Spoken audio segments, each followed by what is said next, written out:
Hey guys, it's Ryan. So I recently got cleared for self-injection instead of having to be, just trying to adjust this, instead of having to be supervised by a nurse. So I figured when I do my shot, I will make a video and show you guys how I do it. And hopefully you guys can use it as a tutorial or as some sort of information base for when you're getting started on self-injection. I know my nurse recommended to me that I look on YouTube for other tutorials from other trans guys. So that being said, I figured I'd put in my 2 cents and show you guys what I do. Trigger warning if you don't want to see needles, if you don't want to see me stab myself, there might be a little bit of blood if you don't want to see that. Now's your chance to click away.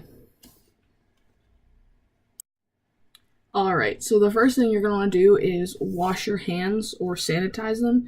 I just got out of the shower, so what I'm going to do is I'm just going to use regular hand sanitizer to make sure that my hands are nice and clean before we get started. You don't want any bacteria or any sort of nasty stuff getting involved when you're sticking stuff into your body. Alright, cool. So now that you've done that, what you're going to do is get all of your supplies ready. So you're going to need your testosterone. You're going to need some alcohol prep pads to make sure everything stays nice and clean. I like to keep my Band-Aid nice and handy because sometimes I do bleed a little bit. You're going to need a syringe, and you're going to need a needle. In my case, I use 2 because in order to keep things more sterile, I use 1 needle to draw and 1 needle to inject. Alright, so the first thing you're going to want to do when you get your injection stuff all set up is you're going to want to double check your medication. You're going to want to look at it and make sure that it's the correct medication you're supposed to use. So testosterone cypionate. It's probably a lot of focus. So testosterone cypionate. Then you want to check the expiration date. Now the expiration date for mine is October of 2018. So we're set. It's good for me to use. Lastly, you're going to want to hold up the vial and make sure that there's nothing floating in it. You're going to want to make sure my medication is supposed to be a yellowish clear viscous fluid. So you're going to want to make sure nothing is in it, nothing is, off about it. It's not a wrong color or anything. Honestly, just make sure everything's nice and good. So the first thing is you're going to want to take one of your alcohol prep pads. You're going to want to clean off the top of the bottle of your medication. Just the top right there. Get it nice and sterile. Okay? So when I'm done sterilizing it, I usually leave the alcohol prep pad on top just to minimize any contamination. So next thing, you want to attach your needle to your syringe.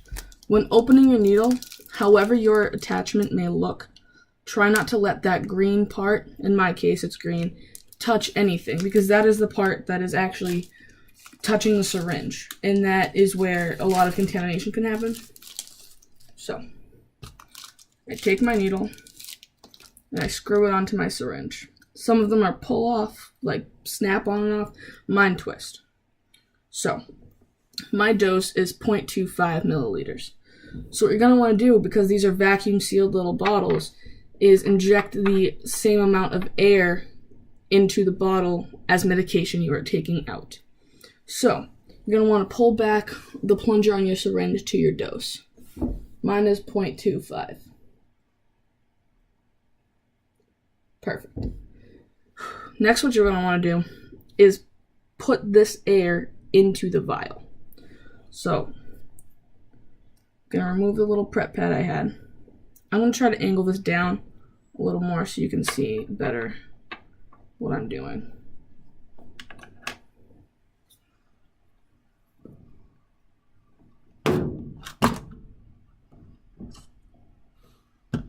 Peep my armpit hair.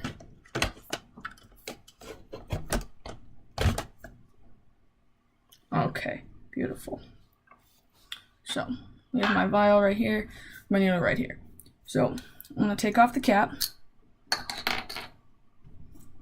put this straight down into the bottle.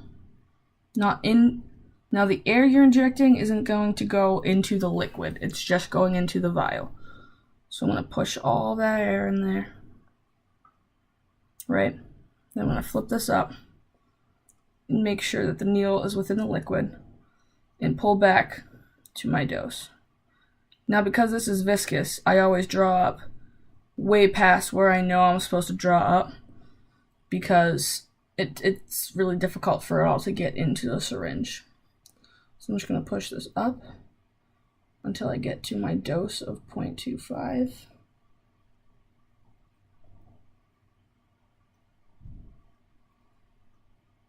Perfect, and I don't have any air bubbles, so I'm just going to pull it out. Now, because this needle was not in my body, I don't have to flip the safety cap. I just got to put this cap back on, twist this little guy, and put him in my sharps container. Alright, now I'm going to put on the needle that I actually use to inject myself with. Now remember, keep this attachment part really sterile. You don't want anything, you know, getting in you. Alright. So, now you're going to prep your injection site. So what you're going to want to do is use one of these alcohol prep pads and clean a much larger area than you're actually going to need to inject. It's always safer to have, you know, a larger area to work with than a smaller one. So I inject in my thigh because this is an intramuscular injection, and the thigh is easiest for me to reach. So I'm just going to sterilize just about the entire top of my thigh. Now, the easiest way to find the muscle is by, you know, you kick up your leg and you feel what area of yourself moves. So, now that I've sterilized my leg and I found my muscle, which is right here, I'm going to go ahead, take off the cap. Now, I use the pull back method, so you pull back your skin. You find the area to inject. You shoot it in. Fuck.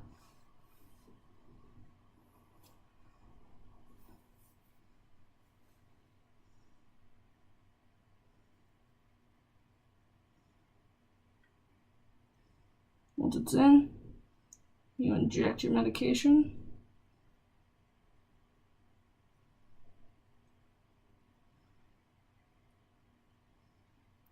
Remove the needle, push the safety cap, and make sure you dispose of it properly. I'm just going to put on a Band-Aid because I'm already starting to bleed.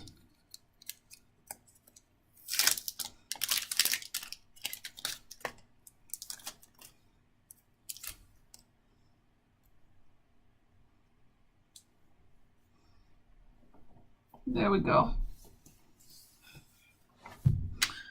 Now, that is how I do my shot. Thanks so much for watching.